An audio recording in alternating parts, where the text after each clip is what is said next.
Y digo talón de Aquiles porque creo que en las congregaciones aquellos que se santifican a sí mismos están perdiendo su tiempo. Lejos está dentro de nosotros santificarnos a nosotros mismos, si no es la santificación que Dios ha hecho y que ha puesto en nuestras vidas. Pablo ha puesto en práctica un modelo o un código de conducta para el creyente y ha venido haciendo manifestaciones sobre la base de cómo debe comportarse un creyente.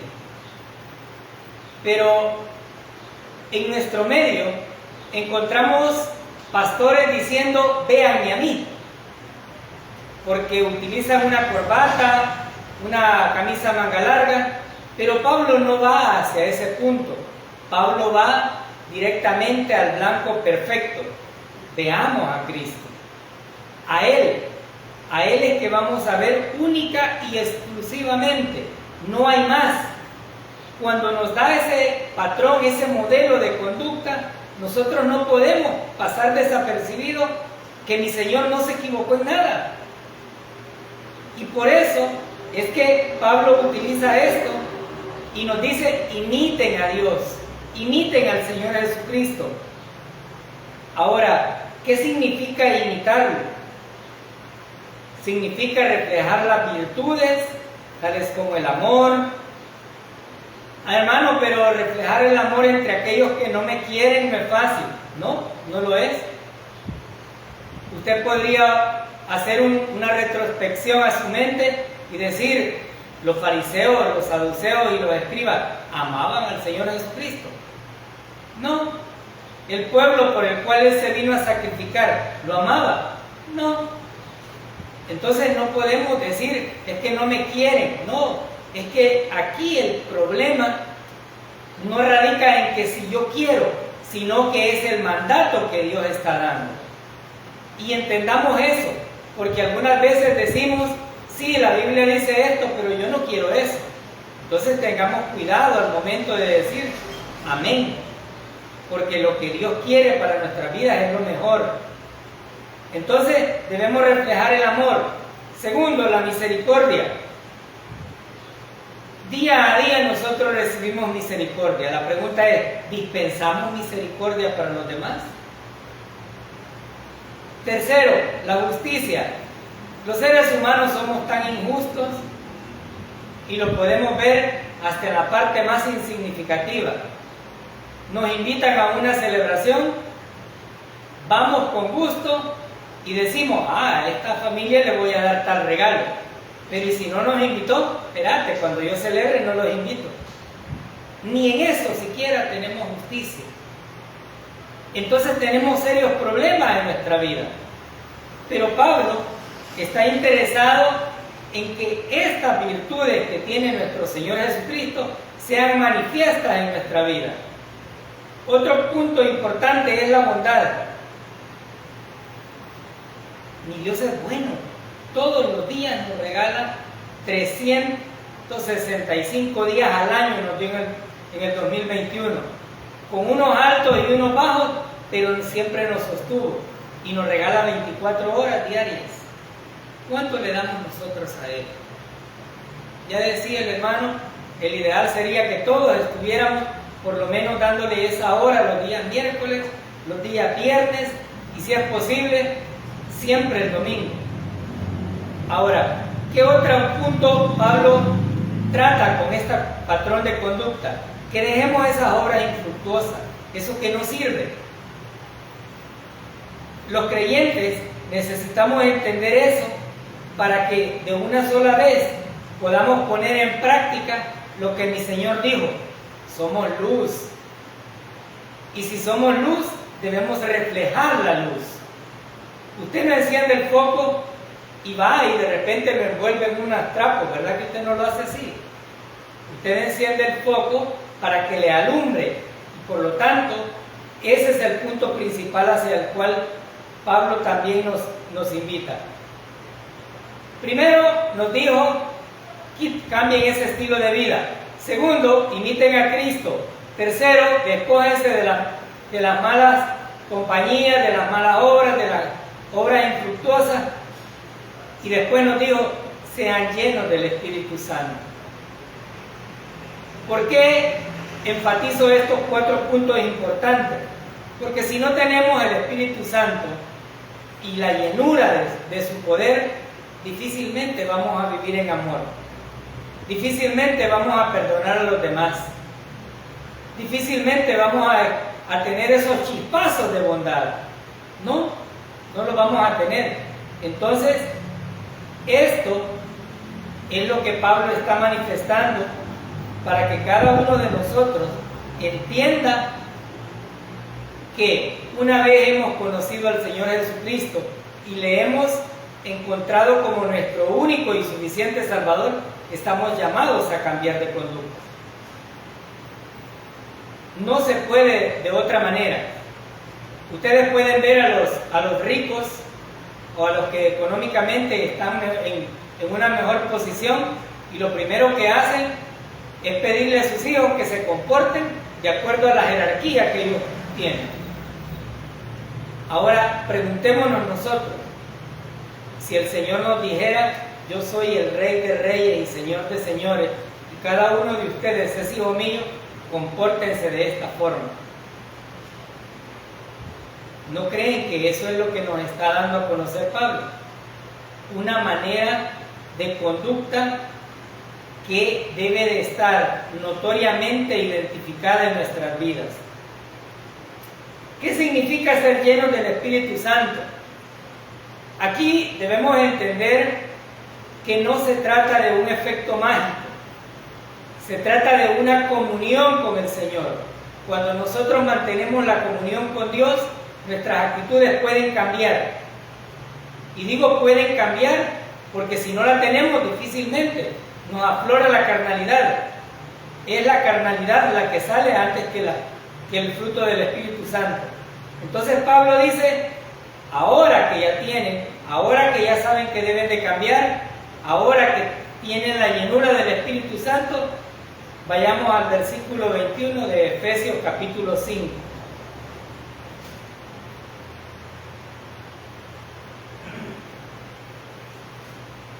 Versículo 21 dice, sométanse unos a otros en el temor de Cristo.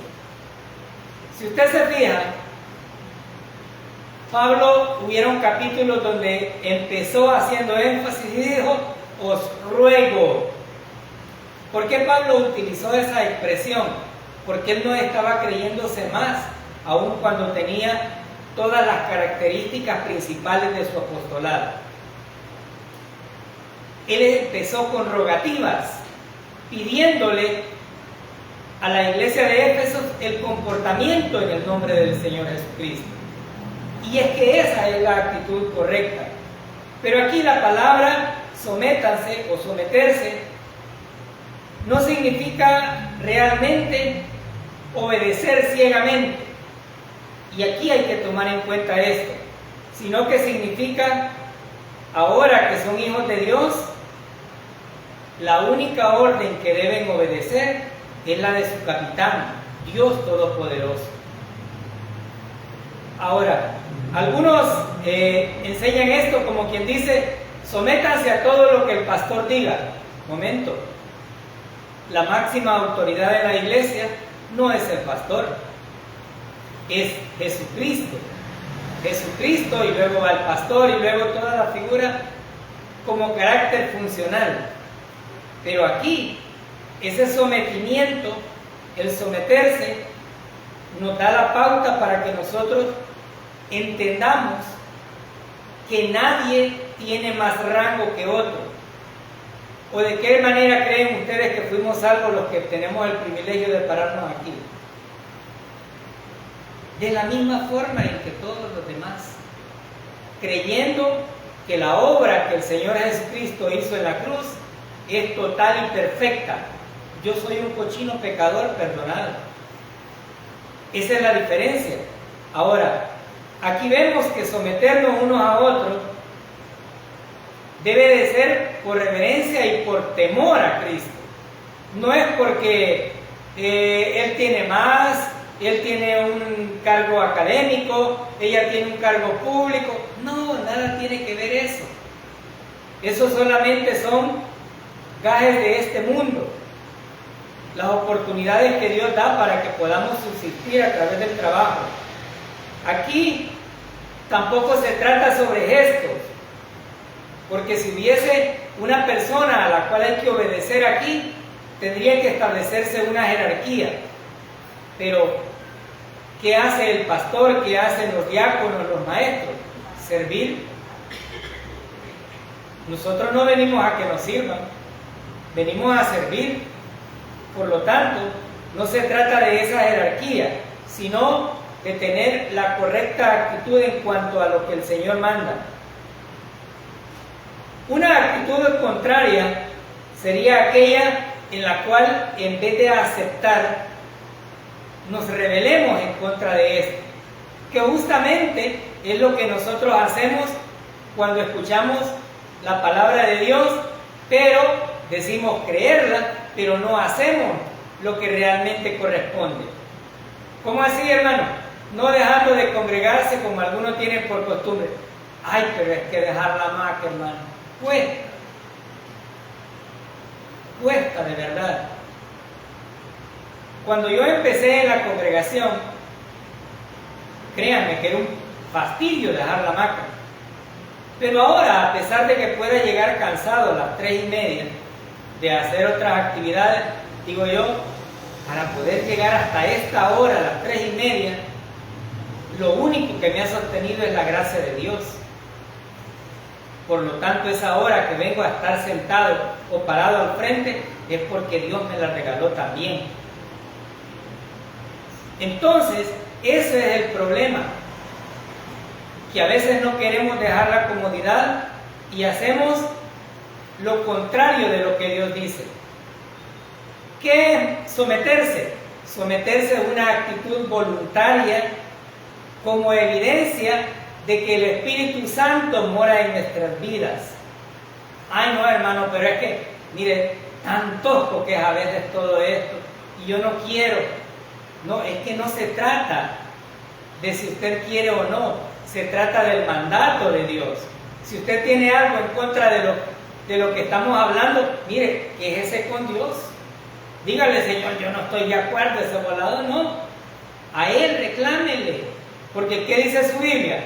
Sométanse los unos a los otros. No dice quieren someterse. El Señor es enfático en su palabra. Entonces debemos entender que ese sometimiento tiene que ser voluntario.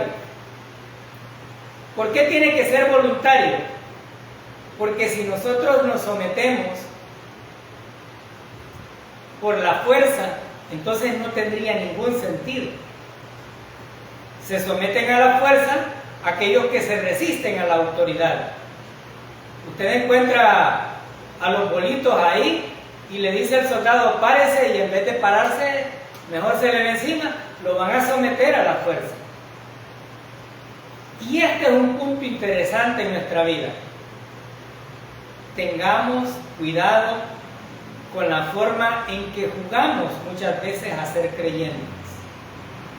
Porque si el Señor nos está pidiendo que nos sometamos y no lo hacemos, ¿no creen ustedes que Dios bien puede someternos así como la autoridad?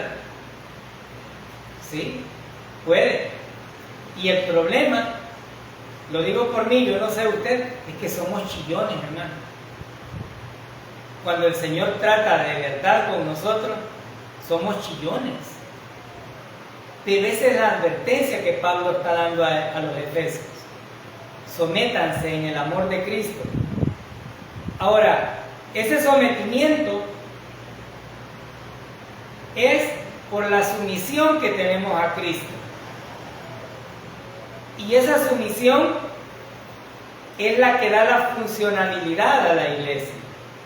Es por eso que el pastor está interesado en que usted exponga por qué no viene, por qué no se acerca a los cultos. Porque déjenme decirles que los días viernes oramos por el crecimiento espiritual de la iglesia, pero no hay forma de que haya crecimiento espiritual si usted no viene a la congregación. No hay. Usted me dirá, pero trabajo, Dios lo entiende. Estoy enfermo, Dios lo comprende perfectamente.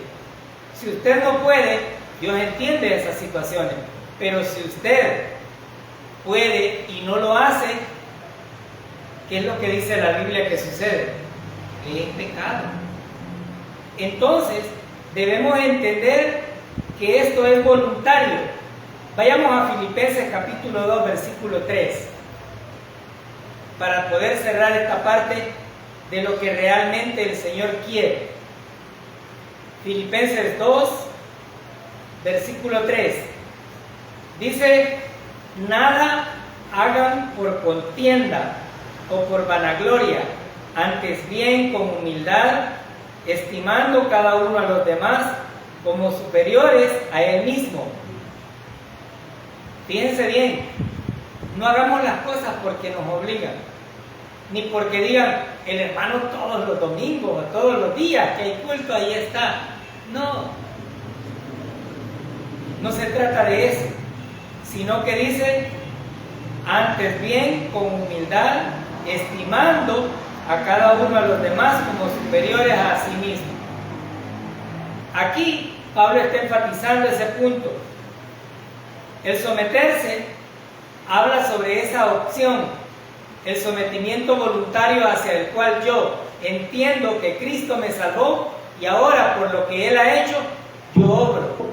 Y este es el punto hacia el cual queremos enfatizarlo. Ahora, por otro lado, también la sumisión se demuestra por medio de la exhortación entre los hermanos. ¿Cuál es la idea? Perfeccionar nuestras vidas, llegar más a la estatura de Dios. Entendemos que en nuestra vida secular eso no es fácil. No lo es. Si eso fuera fácil, en vano sería tener un ayudador en nuestra vida. Si nosotros por nuestros propios medios pudiéramos llegar a ser la santidad que Cristo quiere, ¿para qué dejó el Espíritu Santo? Para nada.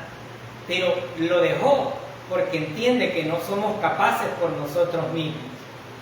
Por lo tanto, únicamente teniendo el Espíritu Santo y la llenura, como dijo Pablo, es que podemos actuar de esa manera. Ahora veamos otro punto importante. Vayamos al versículo 22 al 24. Las casadas, dice Pablo, estén sujetas a sus propios esposos como al Señor, porque el esposo es cabeza de la esposa, así como Cristo es cabeza de la iglesia, la cual es su cuerpo y Él es su Salvador. Así que, como la iglesia está sujeta a Cristo, así también las casadas lo estén a sus propios esposos en todo.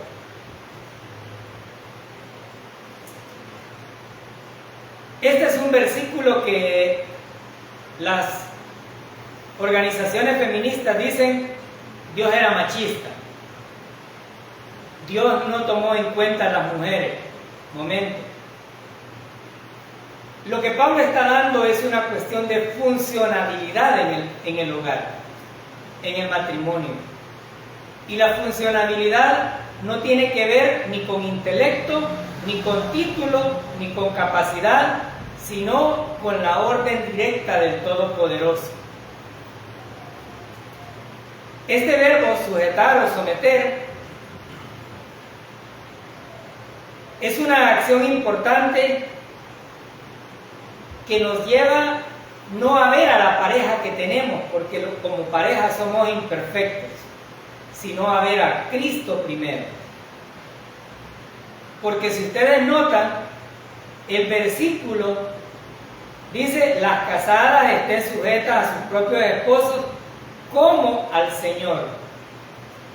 Entonces, en primera instancia, nos presenta ese orden funcional dentro del matrimonio, porque si ese no fuera el orden del Señor, el matrimonio sería un caos, tal como lo podemos ver en pleno siglo XXI. Imagínense ustedes, mujeres con mujeres casándose. ¿Quién es la cabeza de ese hogar? Hombre con hombre casándose. ¿Quién es la cabeza de ese hogar? Nadie. Todos son patas porque ni siquiera llegaron a cabeza.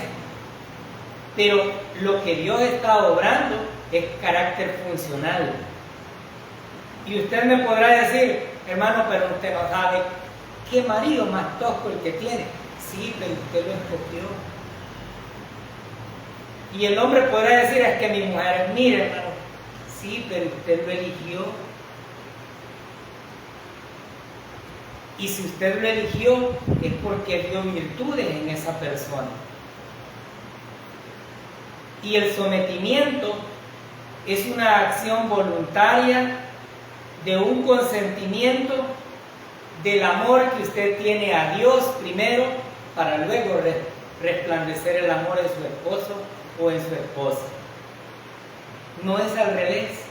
No es que yo amo más a mi esposo o a mi esposa y luego a Dios. No. Es primero el amor que Dios le dio a usted para que usted lo pueda compartir. Muchos afirman con este versículo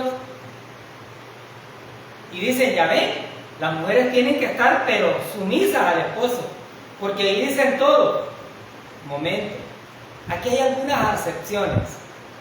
Hay personas o hay creyentes que somos insensatos, y como parte de esa insensatez, la mujer, como ayuda idónea, también debe de entender que si es algo malo a lo cual el esposo quiere someterle, no va, no procede.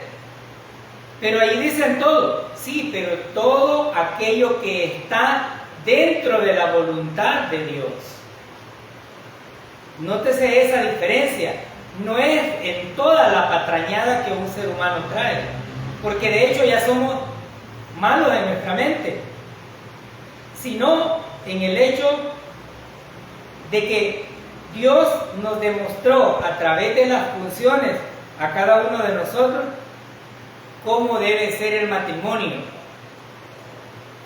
Ese es el punto. Aquí también está tratando ese orden funcional y servicial.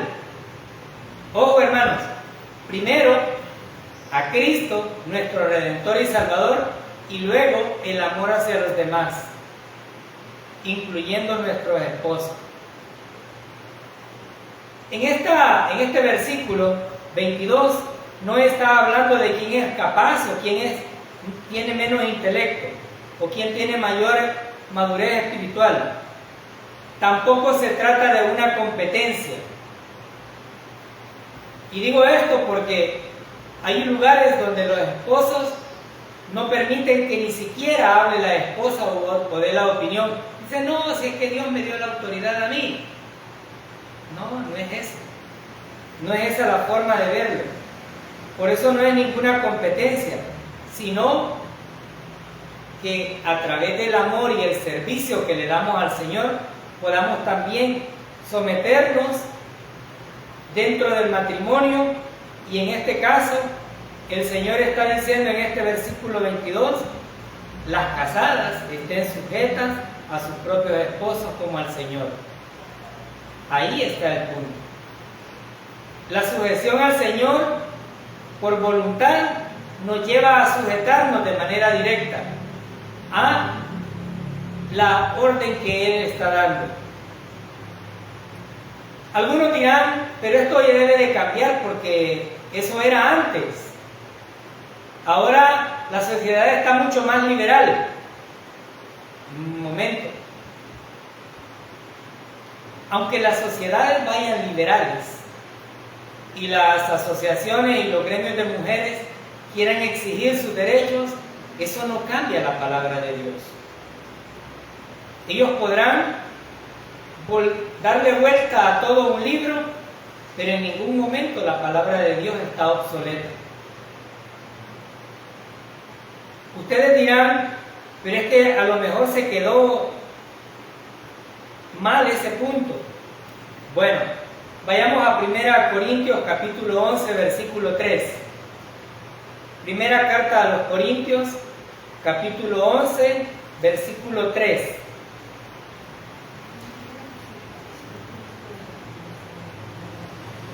Dice Pablo: pero quiero que sepan que Cristo es la cabeza de todo varón, y el varón es la cabeza de la mujer, y Dios la cabeza de Cristo.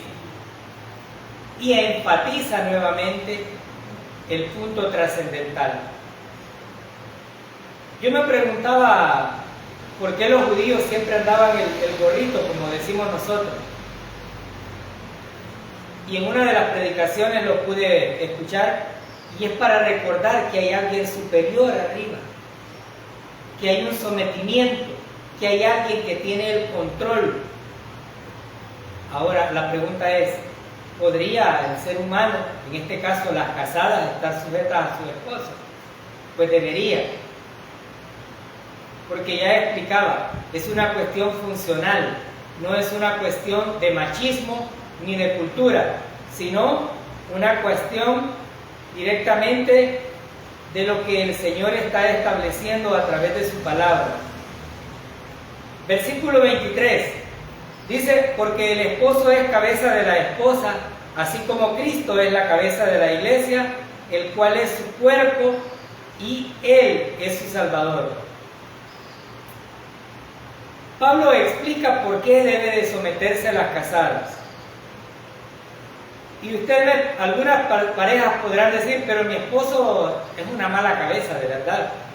Sí, pero Dios se lo puso así. Y por eso decía, si a usted no le parece lo que la palabra dice, pues le reclamamos al Señor allá: Señor, yo no estoy de acuerdo como tú lo dejaste, pero funcionalidad tiene. ¿Qué más dice? Así como Cristo es la cabeza de la iglesia, la cual es su cuerpo y Él es su Salvador. El fundamento doctrinal está sentado sobre la base de lo que es Cristo para la iglesia. No está sentado sobre la base de lo que el ser humano quiere para sí mismo. Si eso fuese así, creo que muchos de nosotros no estuviéramos en la congregación. Porque si ustedes se fijan, hay iglesias donde somos reprobados por andar barba. Somos reprobados por usar camisas escotadas. Somos reprobados por no vestirnos o no lustrar los zapatos y andar zapatos tenis. Pero el Señor no está tratando ese punto.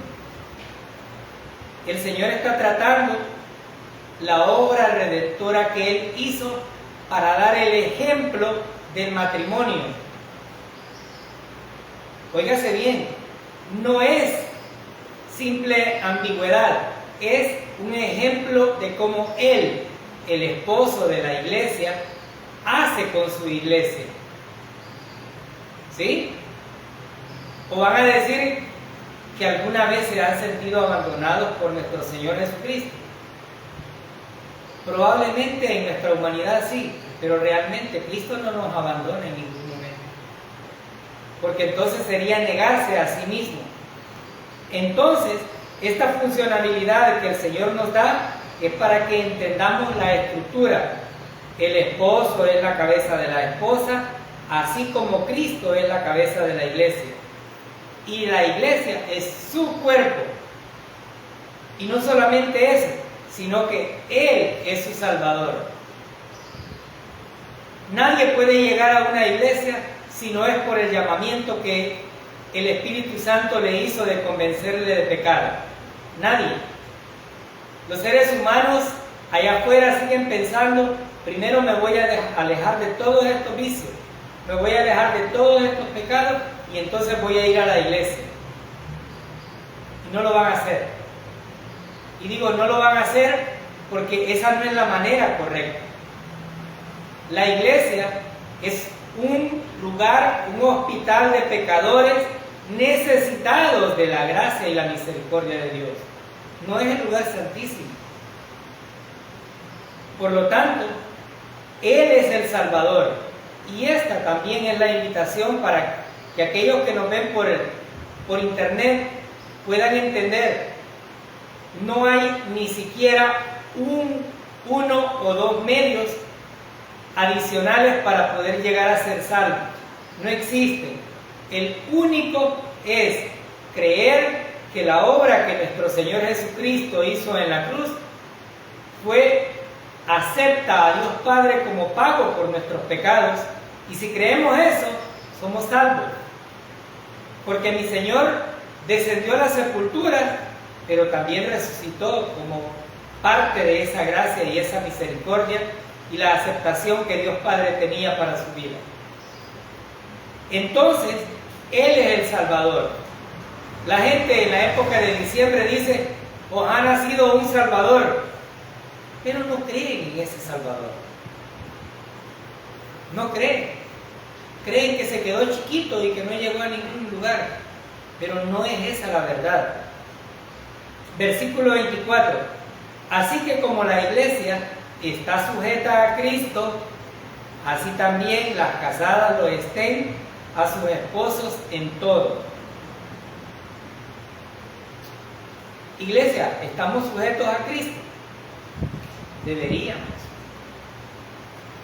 Deberíamos someternos por voluntad propia, antes que tengamos que ser sometidos de acuerdo a las características que Dios tiene en el trato para cada uno de nosotros.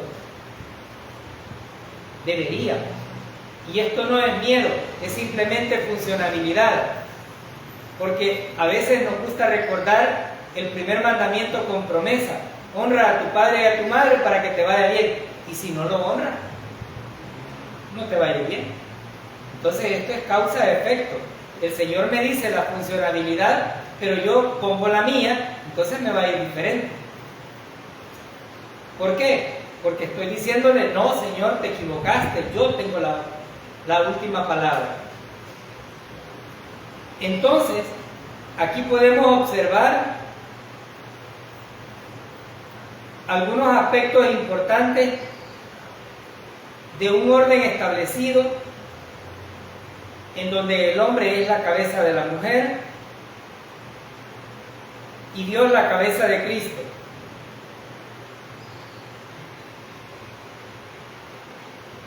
Y por eso decía en el intermedio, cuando vemos la palabra en todo, y algunos pastores toman el versículo donde dice: Sara se sometió en todo a su esposo y le decía: mi Señor.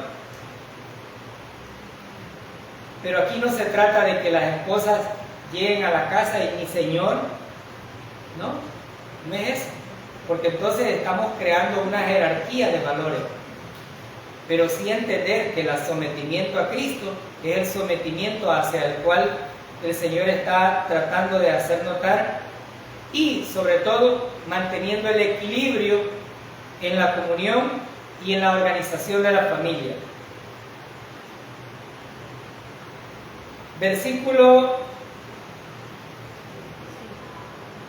Vayamos a la primera carta de Pedro para poder sellar este punto hacia el cual hemos hablado del sometimiento de las esposas. Primera de Pedro, capítulo 3, versículo del 1 al 6.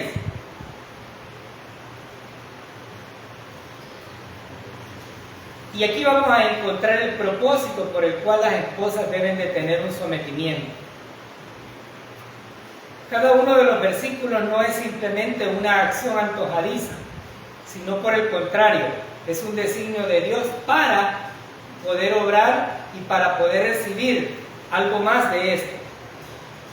Primera de Pedro, capítulo 3, versículo del 1 al 6. Asimismo, ustedes, mujeres, están sujetas a sus maridos, para que también los que no creen a la palabra sean ganados sin palabra por la conducta de su esposa, considerando su conducta casta, respetuosa, su atavío no sea el externo de peinados ostentosos, de adornos de oro o de vestidos lujosos, sino el interno, el del corazón, en el incorruptible ornato de un espíritu afable y apacible, que es de grande estima delante de Dios, porque así también se ataviaban en otro tiempo aquellas santas mujeres que esperaban en Dios, estando sujetas a sus maridos, como Sara obedecía a Abraham llamándole Señor, de la cual vosotros habéis venido a ser hijas, si hacéis el bien sin temer ninguna amenaza. Pedro ratifica la estructura.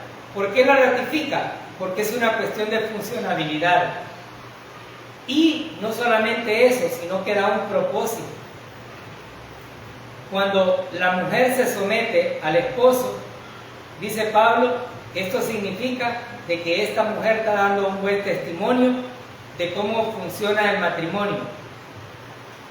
Pero resulta ser que ahora, en este tiempo, todavía se sigue creyendo de que el matrimonio no debería de ser, sino que por el contrario, es más fácil la unión libre. Nadie tiene responsabilidades. Si te conocí, pues no me acuerdo y ahí quedamos. Pero no es ese el principio con el cual Dios está hablando. Y por eso decía, el ejemplo lo dio Cristo. Él, su esposo, la iglesia, su esposa. Se sacrificó. Entregó todo por su iglesia. Entonces, Pedro también nos garantiza que cada una de estas acciones trae como consecuencia que las demás personas puedan ver ese efecto, que el sometimiento a Cristo lleve el sometimiento al esposo. Versículos 25 al 27. Ahora el Señor va a tratar con nosotros, los hombres, los esposos.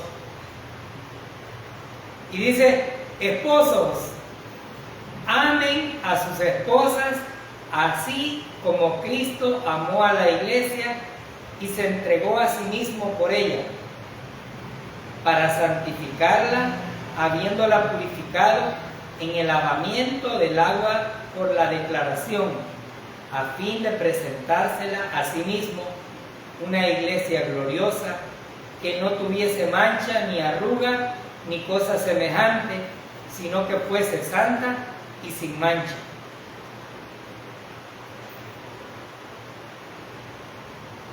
Estos versículos nos demuestran que ser la cabeza de la esposa es una responsabilidad. Cuando usted llega a un trabajo y le dicen, tu trabajo es esto, enseñar, en el caso de los que somos profesores, y pasó el año y el niño no aprendió nada. Si esa fuera la evaluación, ¿qué creen que sucedería? ¿Cumpliríamos la responsabilidad por la cual fuimos contratados? No. La responsabilidad que Dios da al hombre es de ser cabeza, pero ¿y si no la cumplimos? Él va a demandar también. Entonces, más que sentir el privilegio de ser cabeza, es una responsabilidad. Pero ahora, en estos versículos, la responsabilidad dice, esposos, amen a sus esposas. Pero aquí no nos está diciendo, ámenla eróticamente porque vale la pena. No, sino así como Cristo amó a la iglesia y se entregó a sí mismo por ella, con amor sacrificial, con amor de sacrificio verdadero, porque Cristo recibió bofetadas, recibió latigazos, recibió escupetazos, pero por amor a su iglesia hizo todo. Y por eso digo, como esposos tenemos una responsabilidad seria y grande. Porque el Señor nos dice, amén. Y amar, dentro de los términos humanos, es fácil. Pero amar dentro de los términos espirituales y bíblicos como el Señor amó, es otra cuestión. Aquí Pablo no está diciendo a los maridos mantengan sujetas a sus esposas, sino que por el contrario dice, ámenlas. Ahora, amarlas no solamente significa tener una autoestima sobre ellas, sino que significa la provisión física, la cual es la más fácil que puede haber, pero también la provisión espiritual, que es la más difícil. ¿Por qué? Porque como seres humanos nos equivocamos como esposos. Fallamos. Y resulta ser que en nuestra cultura nosotros tendemos más a ver el error que sucedió en el momento que todo lo bueno que tiene algo. Ese es el problema que tenemos. Y mientras eso sucede, la responsabilidad está en nosotros. Aún así, seguir amando. Amar a nuestras esposas con ese amor con el que Cristo amó realmente a la iglesia. ¿Cuál fue el propósito realmente de eso? Versículo 26. Para santificarla, habiéndola purificado por el lavamiento del agua, por la declaración. Si Pablo nos está diciendo que así como Cristo amó a la iglesia, como esposos tenemos la responsabilidad de santificar a nuestras esposas, de purificarlas, de darles el alimento espiritual necesario, pero no solamente eso, sino presentarla a nosotros mismos como lo que hemos elegido para una vida. Como dije, podrán haber altos y bajos, pero la funcionabilidad con la que Cristo está tratando este punto es la que determina la relación. Y por eso Él nos dice, eso es lo que quiere que nosotros hagamos como esposos. Versículo 27, a fin de presentársela a sí mismo una iglesia gloriosa, que no tuviese mancha ni arruga, ni cosa semejante, sino que fuere santa y sin mancha. Cristo ha dado el ejemplo de cómo amar a las esposas, de cómo santificarlas así, pero al mismo tiempo está dando las responsabilidades y la función que cada uno de nosotros debe de cumplir. A las esposas les pide someterse voluntariamente, a los esposos que las amemos, de tal manera que sea esa la función por la cual el Señor quiere manifestar a través de su gracia, y Pablo enfatizando a los efesios. Porque recordemos que en estas iglesias habían una Sodoma y Gomorra y las esposas terminaban valiendo nada, porque como las sacerdotisas eran las que se encargaban de satisfacer las necesidades, pero Pablo les dice, no, momento, todo tiene una función, y eso es lo que Él nos está dando a conocer a través de su palabra. Versículo 28 al 33. Así también los esposos deben de amar a sus esposas como a sus mismos cuerpos. El que ama a su esposa, a sí mismo se ama, porque nadie aborreció jamás a su propia carne, sino que la sustenta y la cuida, como también Cristo a la iglesia. Porque somos miembros de su cuerpo, de su carne y de sus huesos. Por esto dejará el hombre a su padre y a su madre, y se unirá a su esposa, y los dos serán una sola carne.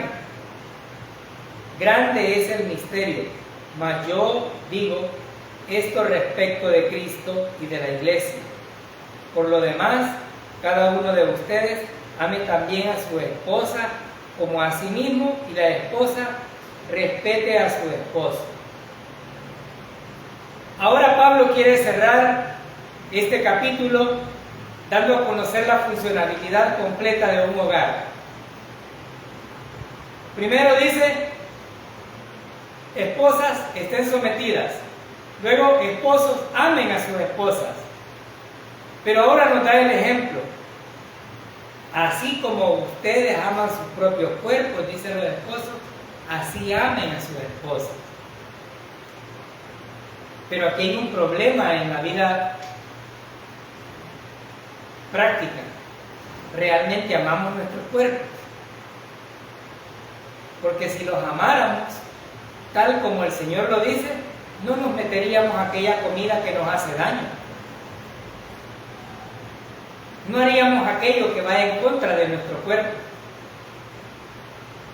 sino por el contrario, trataríamos nuestro cuerpo de la manera más adecuada.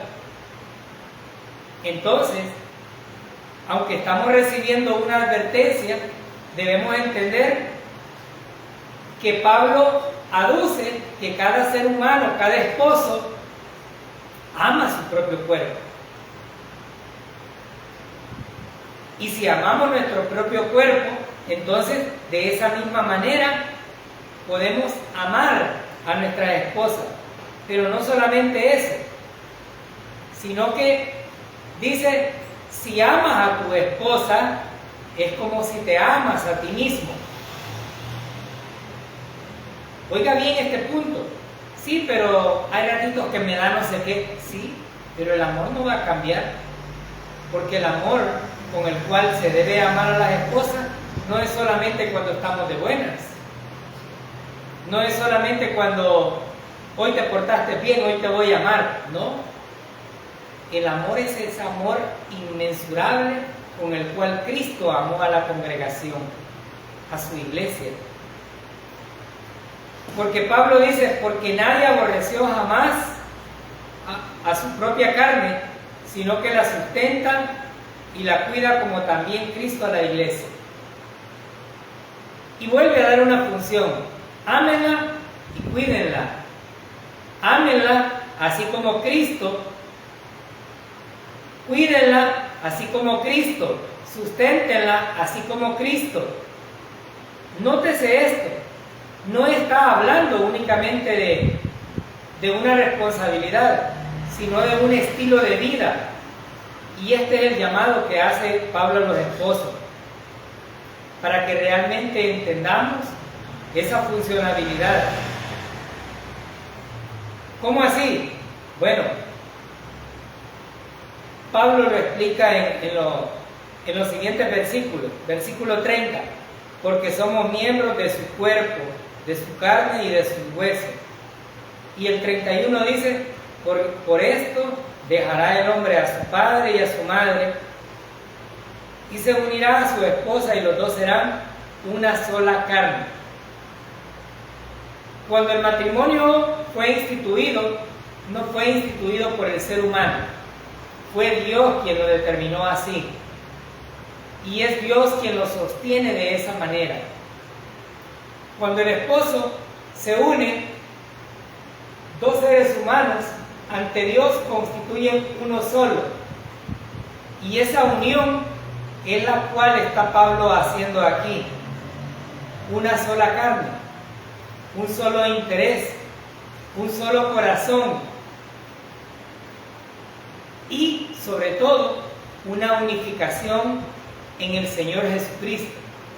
Porque Pablo, antes de mencionar todas estas funciones, primero dijo, imiten a Cristo.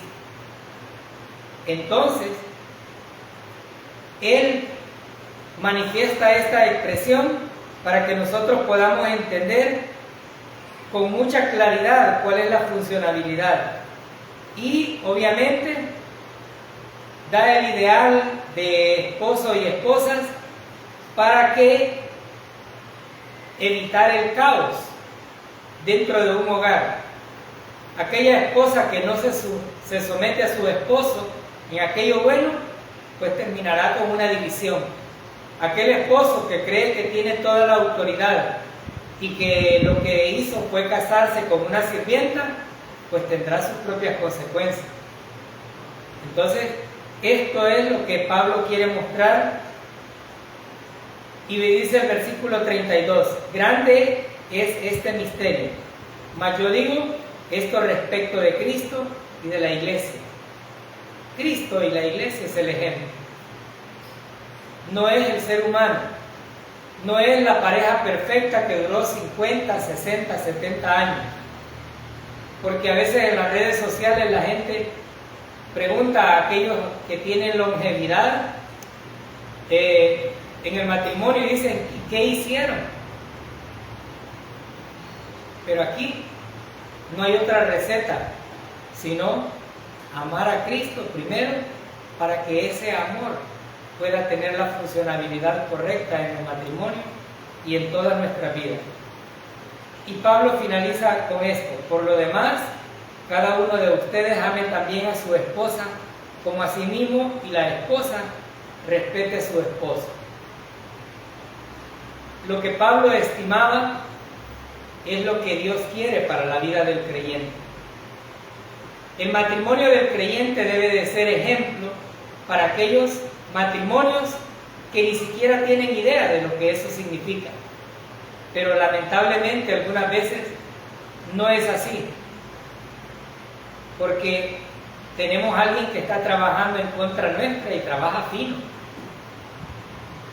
Pero esperamos que la llenura del Espíritu Santo y las exhortaciones que Pablo dio a la iglesia de Éfeso sirvan para entender que no es jerarquía, no es ni siquiera un patrón cultural, sino funcionabilidad ante los ojos de Dios. Es Dios quien quiere un hogar así. Si nosotros entendemos que es Dios quien quiere eso así, entonces nuestra vida tiene mejor rumbo. Pero cuando tratamos de imponer nuestros propios criterios, entonces esto se desvía. Que sea Dios, a través de la llenura de su Santo Espíritu, dándonos la posibilidad a aquellas parejas imperfectas de mejorar en la vida práctica, y que los demás puedan entender que es la gracia, el amor y la misericordia de Dios la que sostiene, y la única que puede hacer realidad el ideal de la funcionabilidad de la iglesia y de la analogía que Pablo utilizó con Cristo. Pero aún así, pidamos que sea Dios manifestándose en cada matrimonio y bendiciendo los matrimonios de la iglesia, para que su honra y su gloria sea siempre con Él. Vamos a quedarnos hasta aquí. Padre eterno, Dios todopoderoso, creador de los cielos, bendito y alabado, Señor, sea su nombre. Usted ha hablado, Señor,